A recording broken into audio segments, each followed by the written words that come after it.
এবার মৌসুমি ঝোড়ো আবহাওয়ার কারণে বিমান আবারও ফিরে আসে।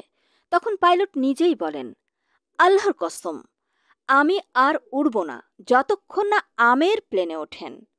অবশেষে বিমানের দরজা খুলে দেওয়া হয় শুধু আমেরের জন্য, আর তিনি উঠে পড়েন সেই বিমানে। সৌদি পৌঁছে আমের মাহদি মনসুর আল কাজাসফি নামের ভাগ্যবান এ যুবক একটি ভিডিও বার্তায় বলেন, আমার আনন্দ ভাষায় প্রকাশযোগ্য নয়, আল্লাহ তার কুদরত দেখিয়েছেন। এই প্রতিবেদনটির তথ্য উপাত্ত সংগ্রহ করা হয়েছে গালফ নিউজ নামক সাইট থেকে।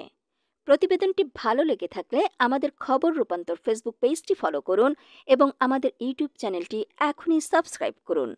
আমির মাহদি মনসুর আল কাজাসফি নামের ভাগ্যবান এ যুবকের ভিডিওটি আপনাদের কেমন লেগেছে তা আমাদের কমেন্ট করে জানান। ধন্যবাদ।